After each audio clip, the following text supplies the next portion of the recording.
afternoon, everybody. Welcome to our panel today. I'm Chris Traeger. I'm the Executive Director of Comcast NBC Universal Sports Tech. We are a platform for business development opportunities between early stage companies in the sports tech ecosystem and our roster of corporate partners, mainly Comcast and its entities, including NBC Sports, Sky Sports, Comcast Spectacor, owner of the Flyers. So we have an all-star partner roster, including the likes of Notre Dame, the Premier League, NASCAR, our external partners. So I lead the platform. We have a great chance today to have a mix of really interesting experts in our panel to discuss innovation in sports and technology and transforming the world of sports through technology. We're all about transforming the business. So without further ado, I'm going to introduce our panelists here. We've got Laura Dennis with NBC Sports and NBC Local. One of our, yes, she's gonna MC for us. She has been with NBC for a good stint, also works on Telemundo business, so very knowledgeable about the media business and a lot of the shifts happening there. Thank you, Laura, for showing up and leading us today. We also have Ulander Wells Jr. So Ulander is with Notre Dame, and so he oversees all business operations for the athletic department there for the Fighting Irish, Go Irish. And then we have Joe Solosky with NASCAR, who oversees consumer engagement and betting and gaming for NASCAR. And then last but not least, we have two of our esteemed cohort portfolio companies. We've got Seth Allen from Chimera, who's doing really cool stuff in the athlete performance space through infrared technology, mind-blowing technology that seems too good to be true, and he'll talk about how that's transforming athletes' lives. And then Kelly Proct, who is on the All-Star Hall of Fame portfolio company list. She is an innovator in the AI space, generating predictive analytics. So if you've ever seen Major League Baseball Friday night on Apple Plus TV, down the right-hand side, there's, hey, is it going to be a ball, a strike, a home run, whatever? Kelly is the mastermind behind the engine that can predict that stuff in real time. Again, no idea how she does it, but she's here to talk about consumer and fan engagement and how we can grow sports through that. So, Laura, take it away. All right. Thank you, everybody, for joining us today. I am very happy to be here with this esteemed group and representing the Comcast Sports Tech Accelerator, which has been an incredible partner for us. I think it's safe to say that the sports tech business area is both exhilarating and frustrating at the same time. We've got old models replacing new models. We've got sponsorships, betting, ticketing, merchandise, all represented. And we've got some pioneering startups here that are partnering with big corporations. And for anybody here in the audience who is in a startup, you probably want to know exactly how you get one of those deals. And so we're going to talk about that a little bit today. So whether it's ideation or closing a commercial deal, which is kind of the holy grail everybody looks for, we're trying to also delight fans. So we want to make sure that we're talking about the fans today, and that's a really critical thing. You're going to hear from some incredible entrepreneurs and partners who are changing the future of sports, which is pretty incredible. So happy to be here with you. Let's begin by understanding how innovation is impacting the sports business. And Seth, Chimera is focused on human-centered technology. One, tell us what that means. And what is your perspective on innovation as it relates to revenue and making money, which is another buzzword that everybody's trying to figure out, how do we make money doing what we do? Well, on the human-centered technology and innovation, really for us it means that human not working for the technology innovation, it's the other way around. How do we make technology work for the user? How do we minimize the disruption? How do we maximize the ROI, the value?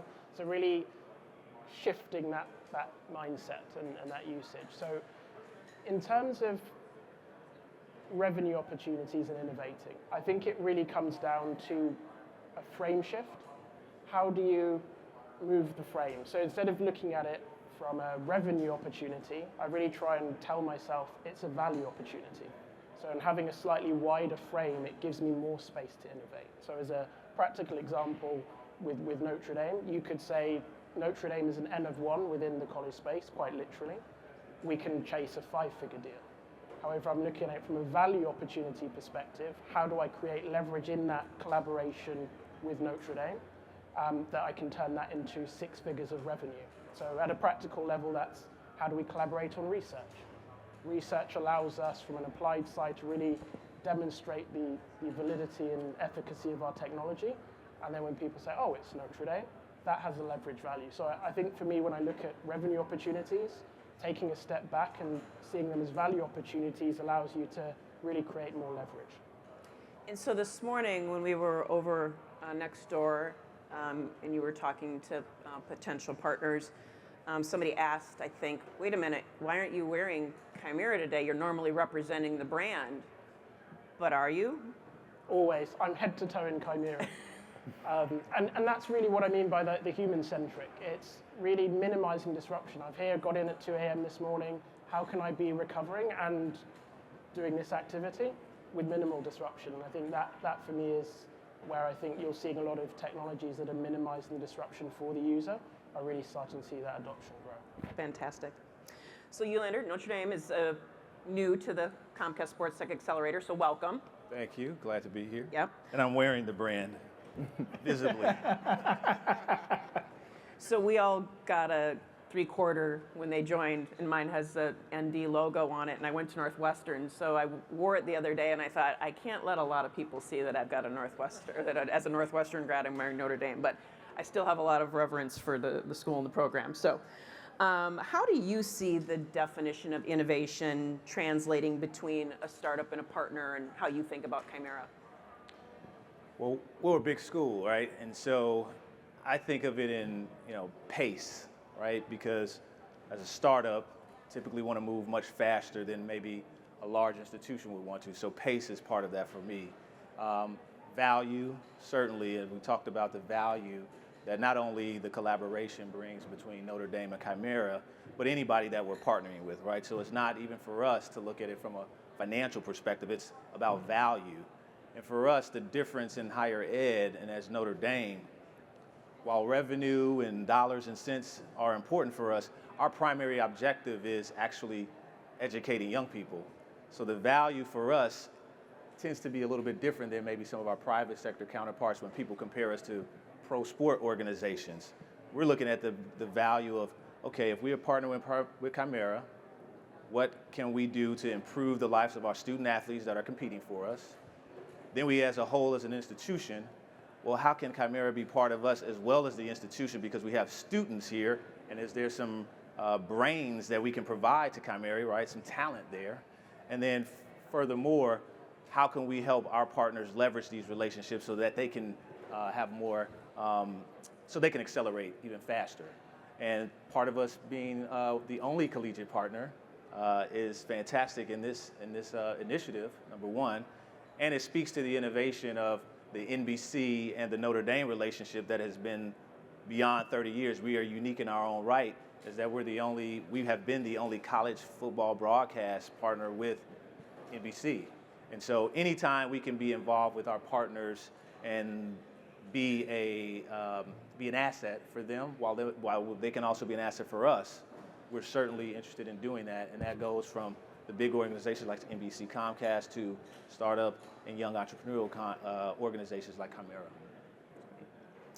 So Joe, NASCAR has an interesting relationship with Kelly and InVenue. How do large organizations, ones that are focused on, I love that you're focused on education. I wish that was one of the pillars that I had to think about, and not just about revenue and operational efficiency. So that's an aspiration that I have with you.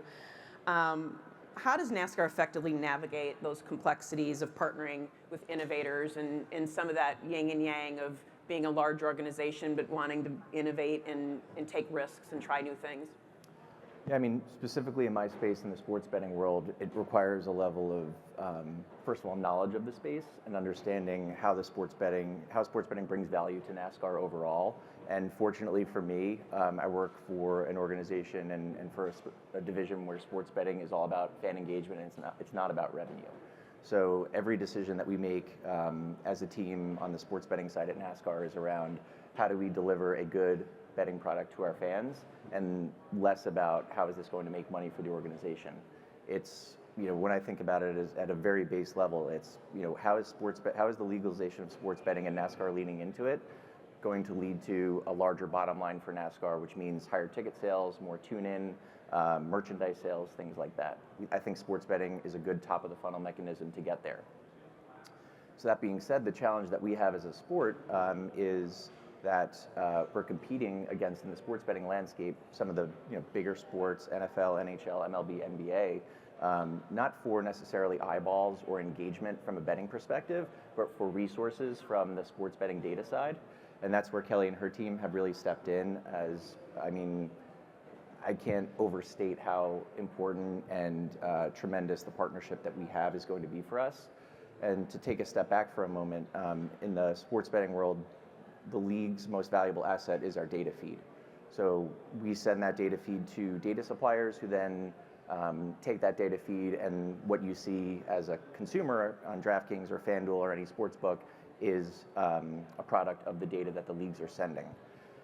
With some of the larger data suppliers, the issue that we have is not a strong knowledge of the NASCAR product, and then or not a strong knowledge of the NASCAR sport and motorsports generally. And then what you see on the front end is not a strong NASCAR betting product. So with Kelly and her team on nVenue is they've used their AI and ML models and their understanding of the sport to build that product. So now the NASCAR betting product is going to be comparable to what you're used to when you're betting on the NFL or college football or college basketball or NBA. And that's the aspirational goal that we're realizing here in the next few months, which I'm really excited about. And being part of a large organization and where sports betting is not the focus of NASCAR, focus of NASCAR is delivering the greatest motorsports racing in the world to our fans, is really explaining up the chain of NASCAR how valuable Kelly and her team are, because we went through a process of going through 6 or 7 competitors of nVenue, who's going to be our data supplier in this in-race or micro betting space, and their ability to lean in and their desire to lean into NASCAR was what really separated them outside of the product, and how strong the delivery of what it will look like has been how much they've leaned into the sport generally, which we don't see from other groups in the space, and that's been really valuable. So Kelly, does it feel a little awkward to be talked about? So you're like, everybody wants to dance with me. This is so wonderful. No, it's great. It's great. You've have some relationships beyond NASCAR, and so I heard a little maybe name dropping from Chris at the beginning with the Apple, which is pretty impressive. What type of impact do you hope that these partnerships drive? So when you can take a new meeting and mention NASCAR or Apple, what does that bring to the table, and why are those so valuable to you? Well, so to back up just a second, so for almost 20 years, I led really, really big technologies and collaborations and innovations, and the fastest compute in the world was spawned from some of that work that I did years ago. And that's what we're doing right now, is we're looking forward at where we want to be. And we need technology, we need partnerships to do that. The way you do that is you collaborate together. So a little company like nVenue, no way we could break into this space without partners like Comcast, without partners like NASCAR. We can do the technology, but breaking through the doors, that's huge. So that when we do go into a room and we can say, hey, we partner with Apple TV, we're partners with Comcast Sports Tech, NASCAR, the NBA, a few other leagues are coming as well. Like, it all stemmed from that desire to do something amazing, which is connect fans to the sports that they love. And that's where we have this common vision. And so if we have the common vision, the partnerships and the collaborations are just, they're just easy and they're very natural. And that's where we're at right now. So a lot of times we'll hear with various startups that pitch us, so it's either a great product or they've got a great CEO or they've got a good revenue model. How do you think about that? And both of you, what is that mix that you think about when you're pitching? The first thing is, what problem are you trying to solve? Do you have a clear problem and a clear solution? In our case, sports betting is a form of fan engagement, high level of engagement that ties people to the sports that we love. Even if you're not betting for money, if you watch sports, if you're at a Super Bowl party or anywhere you're at, you're connecting to the game and probably talking about it and probably making forecasts on what's going to happen. And so the AI and the ML that we create just simply enable that natural human function. And once I can explain that in a pitch, then the challenge of explaining the problem is easy. But you've got to lead with that first problem. If you lead with, I have AI and ML, and you start with raw, structured, and unstructured data, and by the way, there's 480 trillion data points coming from live sports a year. It's like, that doesn't have any pizzazz at all. It's like, we're trying to connect fans to the sports they love, and there's so much value to that, and it's a lot of fun. And you know, we're still pitching and still practicing, so if you have any tips for me, I'll take them. That's awesome. So not all organizational relationships are created equal. And when it comes to innovation, Yulander, higher education is a different beast, and you spoke about that a little bit. Can you talk about what are the unique challenges that you see at Notre Dame, and as the only partner that is a university, how do you approach that, and why did you decide to move forward? Yeah, so for us in higher education, and specifically at Notre Dame, my colleague John Waggle is in the audience. He and I do a ton of stakeholder management, right? We are maneuvering around the campuses. We have faculty members, we have staff, we have researchers, and so there's certainly products that those faculty members and the researchers on campus may want to do in terms of collaboration with athletics. But we move much faster than them. Maybe not as fast as a startup, but we move much faster than what academia moves. And so it's important for myself, John, and some of my other colleagues to stakeholder manage throughout the entire campus, number one. Number two, many of you all have probably heard that the athletics department is the front porch for the university. So it's critical for us to be mindful of who it is that we are going to partner with. Because while everybody may look at us just as the athletic department, we are essentially the ambassadors for the entire institutional brand. So any news is not what we're looking for. We're looking for good news, right? In entertainment, some people may say bad news, bad press. That's great press, no matter what. For Notre Dame and for institutions as a whole, no, we want good press, not bad press. And so making sure that we're partnering with the right brands and the right people matter the most for us. And so that's a big part of our job there, stakeholder management, and then also making sure that our students stay the North Star for everything that we do. And so we have to, as the adults, make sure that we're setting the right example, putting them in the right positions with the right partners, with the right organizations, so that they're set up for success, not only as a student athlete, but as a graduate, that we can then maybe start connecting them with some of the partners and companies that we have within our ecosystem. So Seth, there's probably one or two founders in the audience. What do you think a secret sauce is for developing these kind of partnerships? You think about what you did with Notre Dame or other partnerships that you're looking to do? I think it's both understanding the power and the poison of your perspective. As a founder, it's very easy to become very myopic around the value you believe that your offering can deliver. But realizing that, yes, whilst it is compelling and it is different, it sits, as Yulander said, within an environment. And he has a different set of parameters that drive his decision-making around the speed of innovation, what kind of innovation, what are the optics around that innovation. And I think as a founder, to recognize that and actually to take a step back and say, okay, I'm wanting to generate value, mutual value. What does value look like for the other side? And then you can start to couch the value that your product or service can offer, and it delivers the most value for whoever you're working with. And that's really what starts to unlock, okay, great, they're great to work with. They took the time to listen, they gave their perspective, but they also took the time to understand ours or mine. And I think going through that process, being very confident around your unique perspective, but also being very humble in the sense that there is so much, there's a bigger world than your company and your product, allows you to start navigating all those different stakeholder environments that you have to if you want to partner with larger organizations. So Kelly, you talked about the secret sauce, and Joe, or you talked about going in and saying, what is the problem we're trying to solve?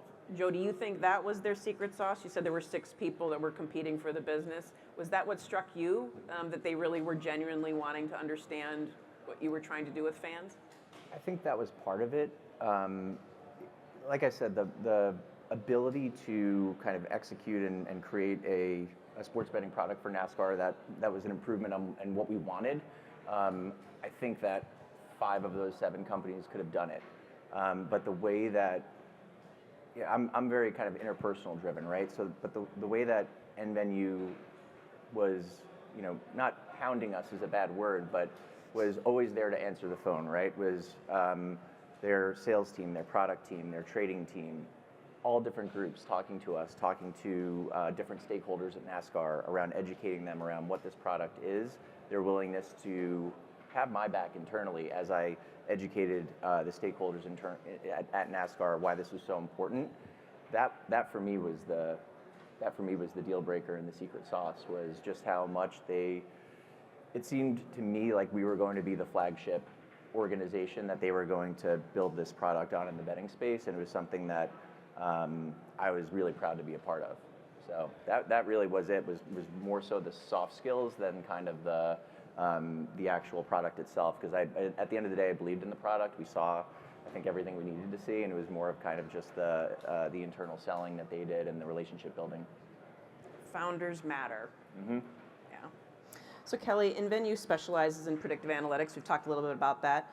How is your technology shaping the future of sports? And that is not a small thing to say, because you truly are changing the way people think about sports from a fan perspective. Yeah, so for me, like this aha moment happened, it was like 2015, and I was at a Yankees game of all places, and I was by myself, and I couldn't interact, and I was texting, and I was trying to get on Facebook, but the Wi-Fi was terrible, and I was just seeking connection about this game, this amazing game that I was watching, and that's what it's all about. Like, that's everything else in the world was advancing a lot faster. Like, I was building technologies that were amazing, and everything around us was growing, but sports felt stunted in that respect. Can we interact with the moments as they happen, and can they be sports smart? Like, is it relative? Is it relevant to the moment that's happening? Like, I don't want to play bingo while I'm watching baseball, but maybe I want to follow my team a little bit closer. I love George Springer, and I want to see more content about him. So that interpersonal connection. But what it takes really big technology that can get into the game. I mentioned earlier 480 trillion data points. That's what we get every year from the four biggest sports plus NASCAR. 480 trillion. That takes the size of a supercompute to do that. So we need new technologies to allow this very natural thing that we want to do. And I'm super excited to be part of that. When we put our content on air with NBC Sports, when we did a trial coming out of Comcast Sports Tech, we were the first ever predictive analytics on air ever.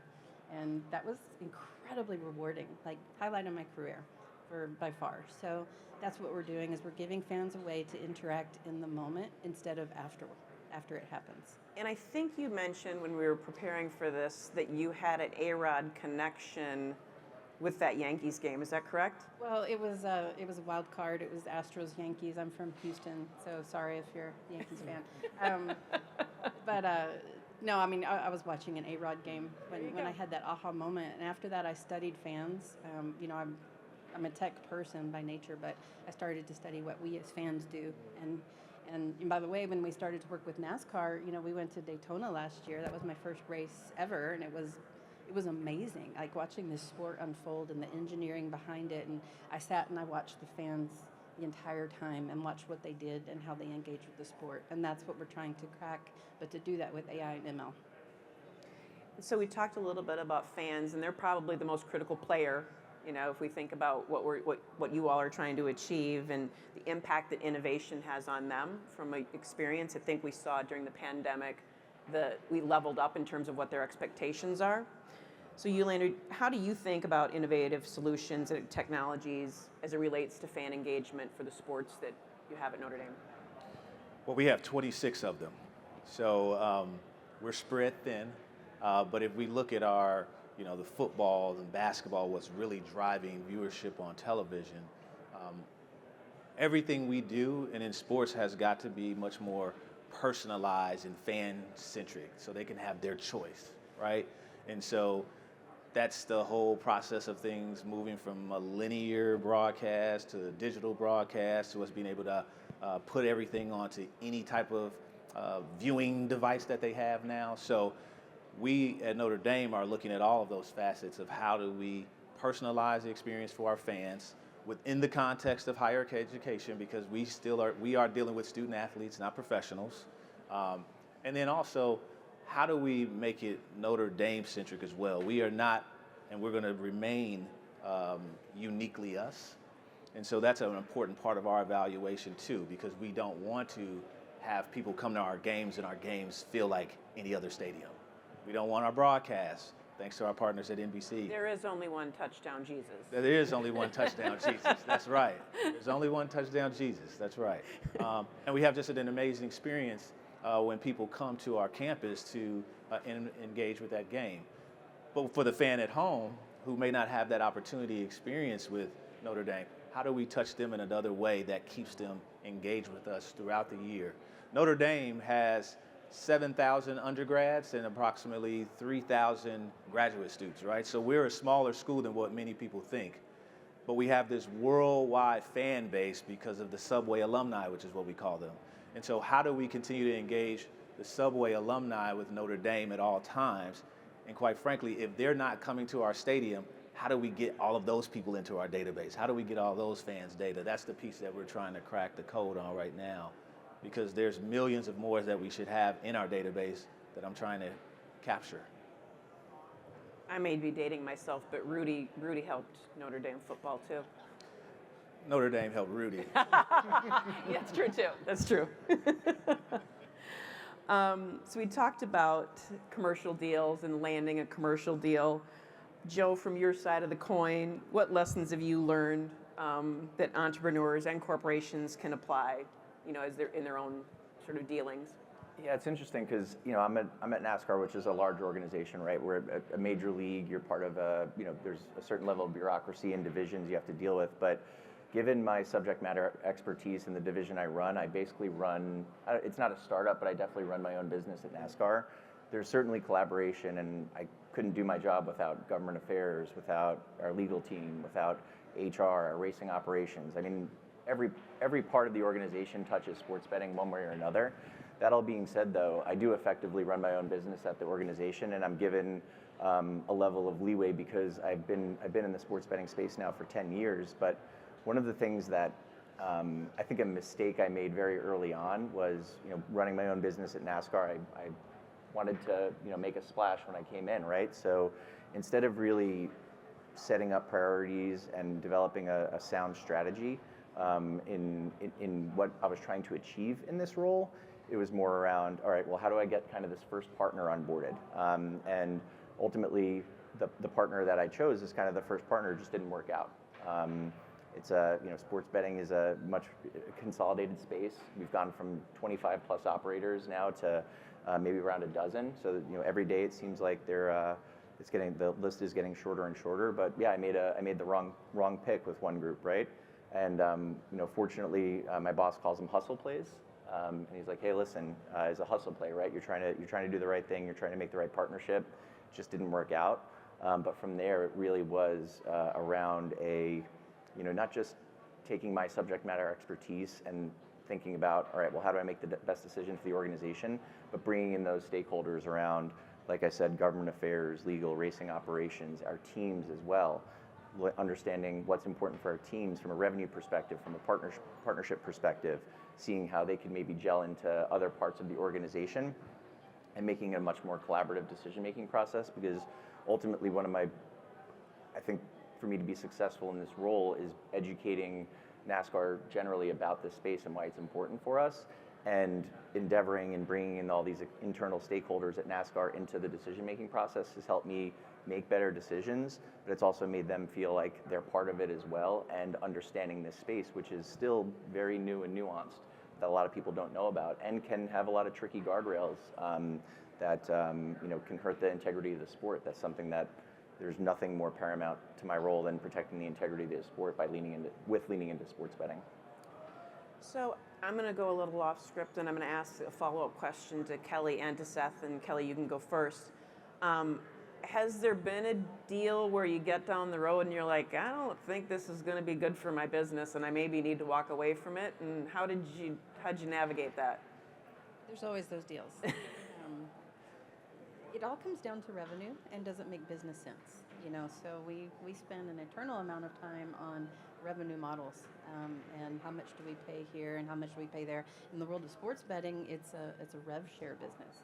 So everybody gets a little piece of the pie from the bet all the way down. And we have to be very, very, very careful about those pieces of the pie. So something may sound fantastic, and it's like, this is a partner I've always wanted. And sometimes it may have to be a loss leader, but you can't raise money and grow a company and pay a team of 25 engineers to generate these amazing things that we do with all loss leaders. So it's revenue and super important. And there are some that you walk away, and some that are just flagship partners, as Joe mentioned, that just make a lot of sense and help you with go to market. So it's a full picture deal, but there's definitely some to walk away from, and those are hard.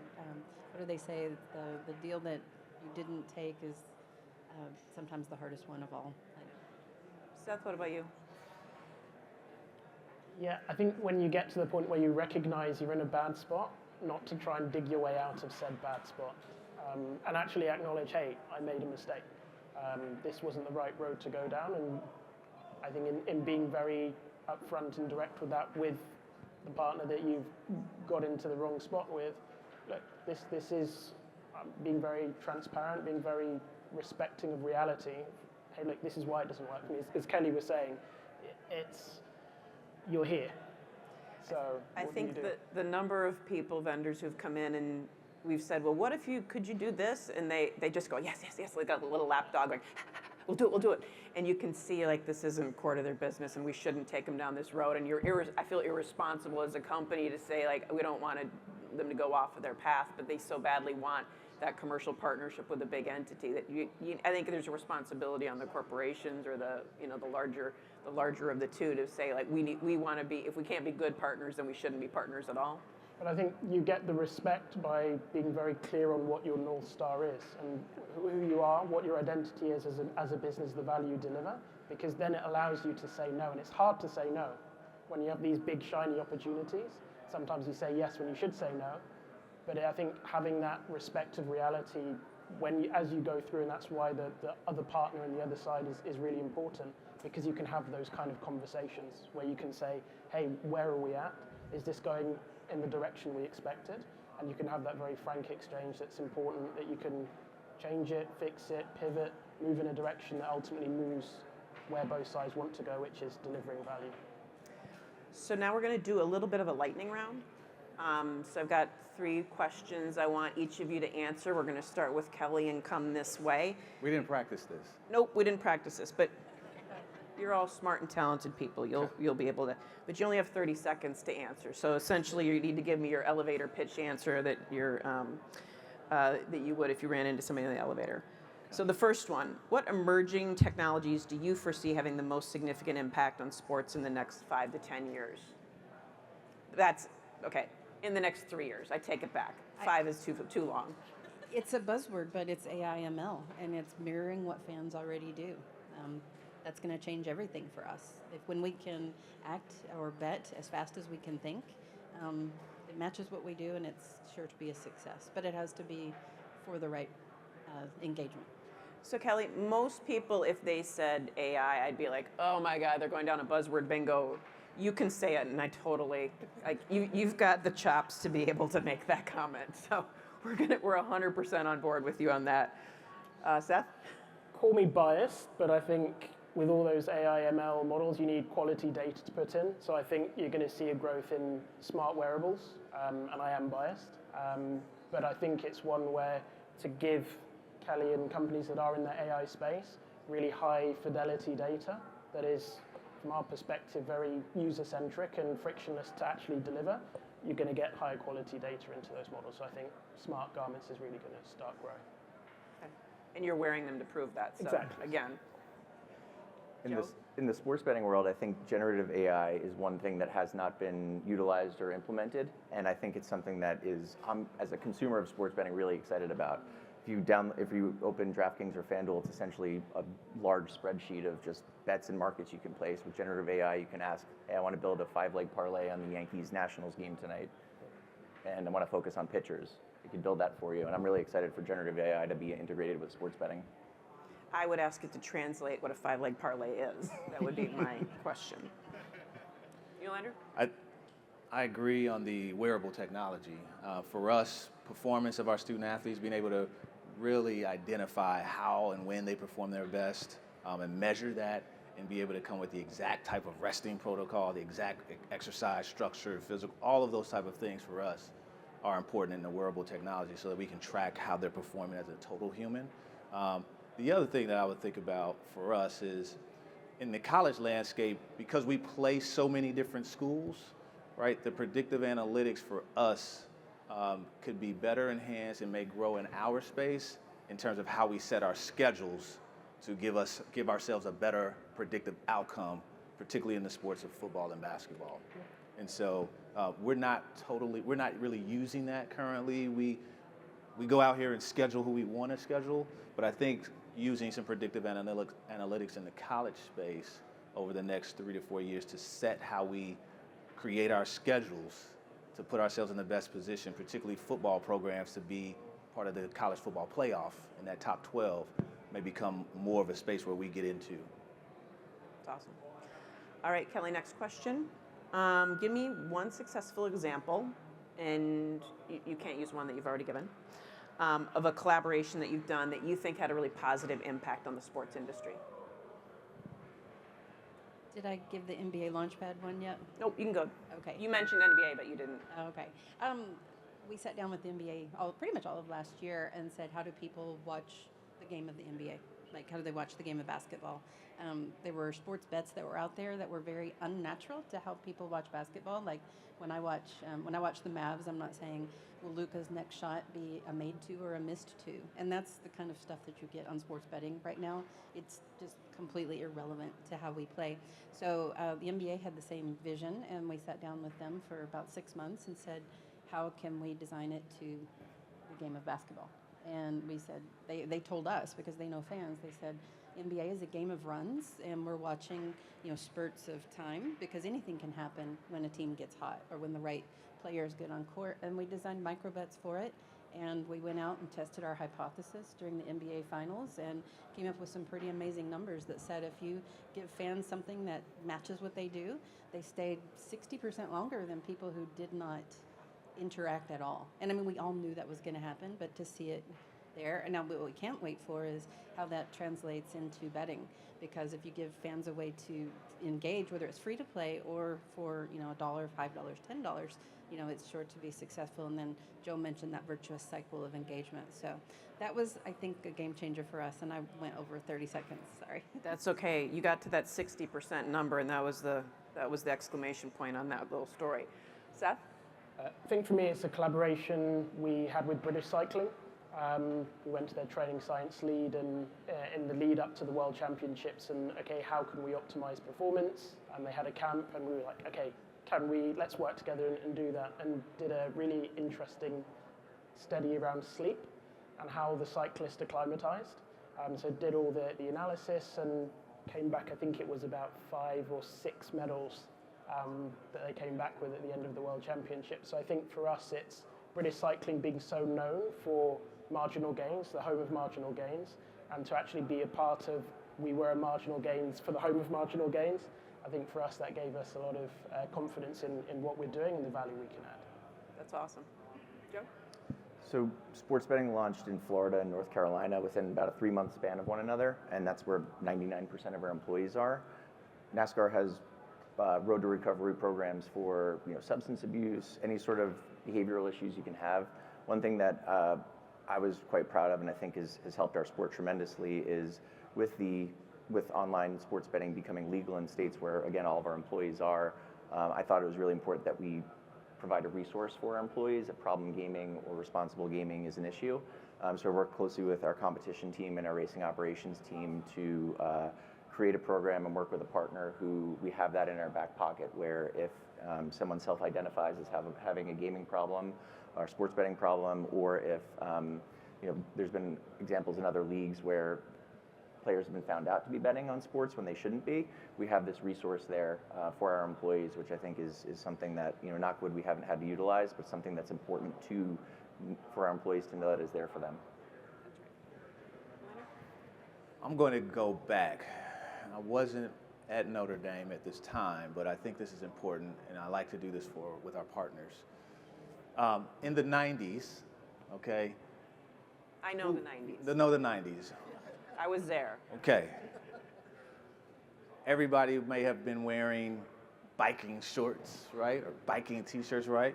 Well, our partner Under Armour came out with the compression shirt that really revolutionized the sports industry in terms of the wearables that teams were putting on now, right?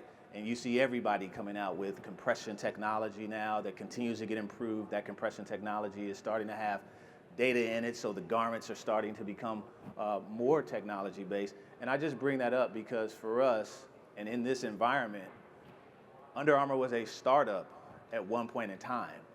And so that's important for this audience to hear. Under Armour was a startup at one point in time that needed some partners to believe in them and help boost them, right? And so one institution in which that alumni went to who started, Kevin Plank is the CEO who started it, his institution got on board.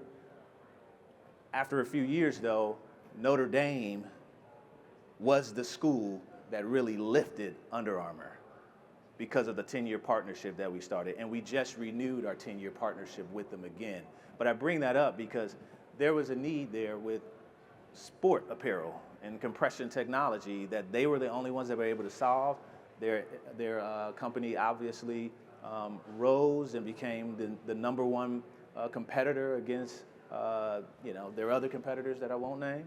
And they continue to thrive in the marketplace, but I wanted to just bring that up. While it's not one that's new for us, it is the basis for kind of this initiative to a certain degree in my mind, that they were a startup at one point in time, came into the marketplace and provided a product that was needed for performance. And that has accelerated and been used all over the world and the globe now. And we are proud to be a partner with them and continue to be that partner with them. And so hopefully we can have those type of relationships with more who are in this program with NBC Comcast over the future, so that we can be that partner with you as well as you solve a problem for those of us in sport. That's great. Last question for everybody.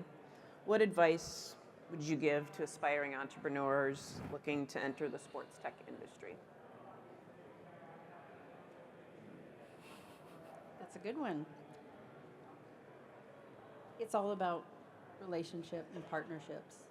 You get a lot further when you have somebody that opens the door for you. As a startup founder, going after funding, you can put in thousands of empty requests into the websites, but when you have a partner that makes a phone call for you, the door opens and it makes life a lot easier. So invest in partnerships, collaborations, take your time and find somebody who will back you and has the same vision. It's got to be around that, of course, and have a great product, but that's assuming you have all of that wrapped up. Ooh, I've got two. The first one actually is one of the first ever sales calls I had at Chimera, which was with John from Notre Dame, where he said you need long-term relationships for a long-term vision. And I think you, as a founder, you can get impatient, but having the patience to actually work with the right people is really important. And then the second one is have a really strong vision, but don't hold on to it too hard. Be willing to be flexible and take inputs, and that ultimately gets you where you want to go better, faster, quicker, with more quality. You said this when we talked in preparation. It's tightly, Yeah. say it again, because I think it's so profound. A strong vision, loosely held. So be confident about it, but be willing to let go of it if something better comes along or you can improve it. A strong vision, loosely held. I think that's so prophetic. I love that. Joe? I would say put yourself out of your comfort, or take yourself out of your comfort zone and make yourself stand out. A good example of this, I mean, I've done that throughout my career, and I think it's how I've gotten to the positions that I've gotten in, is by doing that. And it's not comfortable for me to do that, but I think it's how I made myself kind of stand out from others. But we had a group of interns this summer, and had a sales call with one group, and after the call, this young woman emailed me and she said, "Hey, could I just put 45 minutes on your calendar? I'd like to have a conversation." And we talked a week later, and we talked for 45 minutes, and she asked the same question. She was like, "What advice do you have for me?" I was like, "What you just did is, if we didn't ever talk for 15 years from now, and you reach out 15 years from now, I'll remember that you had reached out to me around just wanting to have a conversation for 45 minutes, ask me genuine, good questions that made me think, and, just keep doing that. Make yourself stand out and make yourself, kind of be ever present in someone's mind, or at least be in the back of someone's mind when they're thinking about, how they can help you." I think that's probably my best advice. I would say put time into the relationship building, and then number two, know your lane. Like, be really diligent on the space that you are trying to own, rather than trying to serve everybody in various lanes, particularly as you're starting up. Be the expert in that space, focus on it, be cognizant of delivering the perfect, I don't want to say the perfect product, but being the best in that space, because at places like Notre Dame and other large entities, we do get flooded in our inboxes with everybody trying to sell something, right? And so the relationship you need to invest in, and then being able to know what your lane is and to be the expert in that lane to solve the problems that we need are critical. So I know that we are the only thing keeping all of you from going to see A-Rod. So I'm going to wrap us up just by saying what a pleasure it's been to spend time. We did a couple prep calls, and I think if there's one thing I can say about the time that I've spent with the Comcast Sports Tech Accelerator, it is great people doing great things. And you guys are consistent with that. Great people doing great things. And so thank you for your time and for sharing your expertise. And I know that I've had individual conversations with all of you, that these are good people who are passionate about what they do and who they are and the people that they touch. So it's really been a pleasure. Thank you. Thank you. Thank you.